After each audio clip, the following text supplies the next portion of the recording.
మీరు ఇట్లా మదన్ అన్నటువంటి వాళ్ళను ఎంతో మందిని బొంద పెట్టేసిండ్రు. వాళ్ళ కలకల ముట్టనుంది. మీరు అనుకుంటున్నారు వీళ్ళు మేనేజ్ చేయలేకపోతుర్రని ఒక్కసారి గమనించాలా. ఇలా సెక్రటరియట్ కూడా కూల్చేసారంటే వాళ్ళేమో నిధులు వెళ్ళే అంటారు. అది కూడా చెప్తున్నా ఈ వాస్తవం. దాన్ని కొట్టిపడేసి మంచిగా ఉన్న బిల్డింగ్ కొట్టేసిరు. ఇలా సెక్రటరియట్ శూన్యకి చాలా బ్రహ్మాండంగా కనిపిస్తే అన్ని లీక్లు అవుతున్నాయి. అంటే వీళ్ళు డబ్బులు ఏ విధంగా ఇష్టారాజ్యాన్ని ఖర్చు పెట్టిరు. అరే నా కొడుక, నేను ఆ రోజు కూడా చెప్పినా, నీ మామ ఫామ్ హౌస్ పోతందుకు 800 కోట్లు అంటే ప్రతి సంవత్సరం ఆ సెక్యూరిటీ ఆ బందోబస్తుకు నెలకు 80 కోట్ల రూపాయలు ఖర్చు. ఏడాదికి ఎంత అవుతుంది?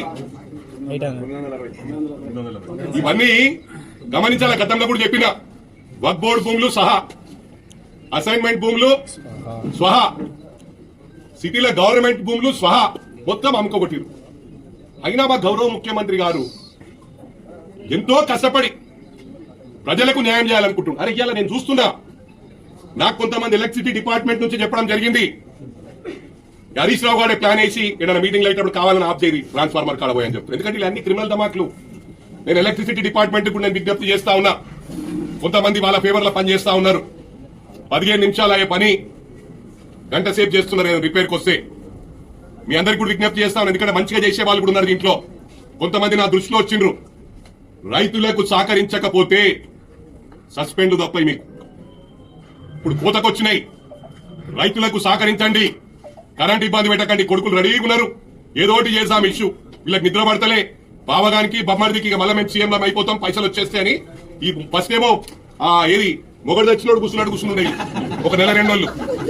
ఇప్పుడు ఇక దొరికినాయి, ఏదో దొరుకుతుంది, ఎప్పుడు ఏది దొరుకుతుందని చూసి మళ్ళా హీరోలాగా అవుతున్నారు. బిడ్డ మేమందరం బయటకు వెళ్తే మళ్ళీ మీరు వెళ్ళరు ఇంట్లోకి. ఇలా గాంధీది కూడా చెప్తున్నా, గాంధీ నాన్ కరప్ట్. ఈ ఆనవాయితీ తెచ్చిందే మీరు.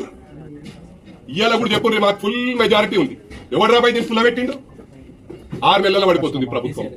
6 నెలల పడిపోతుంది. 6 నెలలు ఎట్లా పడిపోతుంది రాబాయి? మాకు మెజారిటీ ఉండాలి అంటే మా వాళ్ళని కొనుక్కుందాం అనుకుంటున్నా. మీరు మా వాళ్ళని కొనుక్కుందాం అనుకున్నావు రాబాయి? బాబామర్లు అడుగుతున్నా అన్నది మీరే కదా రాబాయి. ఇవాళ ఎందుకు బాధపడుతున్నారు? ఇవాళ ఆపేసాం మేము, అటువంటి చేయలే. గేట్ ఓపెన్ చేస్తే మొత్తం పడొస్తారు. ఇట్లా 2 మంత్రులు ఇస్తే మొత్తం ఖాళీ అవుతుంది. ఆల్రెడీ ఒకరు మాట్లాడిర్రు, మాకు 2 మంత్రులు ఇంద్రి మొత్తం 26 మందిని తీసుకొని వస్తామన్నారు. తెలుగు నాదరా సోయి నాదరా ఎందుకు రెచ్చగొడుతున్నారు? మళ్ళీ ముందే మా రేవంత్ అన్న ఉండి కింద పడ్డా మీద పడ్డా అదే అంటాడు, అదే మాట అంటాడు. ఆయన ఎందుకు రెచ్చగొడుతున్నారు? మీరు ఉట్టిగా గెలికకుర్రా బాయి. మీరు మీ బొంద మీరు తవ్వుకుంటుర్రు. రేపటి నుంచి టీఆర్ఎస్ వాళ్ళను కాదు, ఓన్లీ హరీష్ రావు కేటీఆర్ బామర్లను చూసుకుందాం. మళ్ళా వాళ్ళు ఆయన గుండెబలి దక్షిణ వాళ్ళు బదలా మనకి వస్తుంది. మళ్ళా సింపతితో గెలుద్దాం అనుకుంటే కొడుకులు. అందుకు కేసీఆర్ గారిని ఏజ్ ఫ్యాక్ట్ దృష్టిలో పెట్టుకుని ఏమనకుండ్రి, ఓన్లీ బావగాన్ని బామ్మరిది గాని టార్గెట్ చేయండి అని చెప్పి కూడా కాంగ్రెస్ కార్యకర్తలకు పిలుపునిస్తున్నాం. ఇక చూసుకో బిడ్డ, కాసుకో రెడీ. Thank you.